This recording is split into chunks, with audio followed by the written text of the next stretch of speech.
In today's video, I'm going to teach you how to upload bank and CC statement PDF transactions into QuickBooks Online.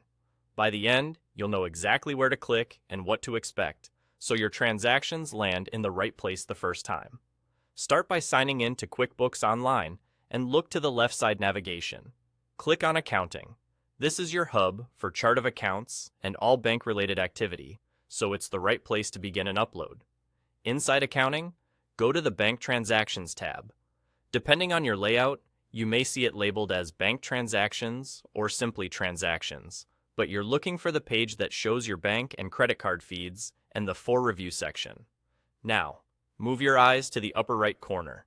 You'll see a button labeled Link Account, and right next to it, a small caret icon. Click that caret to reveal more options. This menu exists so you can choose alternatives to a live bank connection. Handy when you're working from a statement file instead of connecting directly to your financial institution. From that menu, select Upload from File. This tells QuickBooks that you're going to import transactions from a document you already have. On the next screen, you'll be prompted to decide which account you want these transactions to go into. Take a moment here. Choosing the correct bank or credit card account is critical so your transactions don't get mixed up. If you upload to the wrong register, it can throw off balances and reconciliations. If the account you need isn't set up yet, click Add New. Create the account that matches your statement, whether it's a checking account or a credit card. Keeping the account name clear and consistent with your bank's name will make future uploads and reconciliations easier to recognize.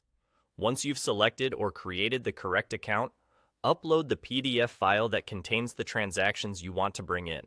Make sure you're using the correct statement for the period you intend to import, and that it only includes transactions for that single account. Clean, readable PDFs work best, and using the original statement from your bank helps ensure the data is captured accurately. After you upload, QuickBooks will process the file and place the transactions in the For Review section of that account. From there, you can categorize and add them just like any other bank feed items. If you see any duplicates, that's usually a sign the same period was uploaded previously, so double-check your date ranges before importing. And that's all there is to it. You've uploaded your bank and credit card statement PDF transactions into QuickBooks Online with confidence and clarity.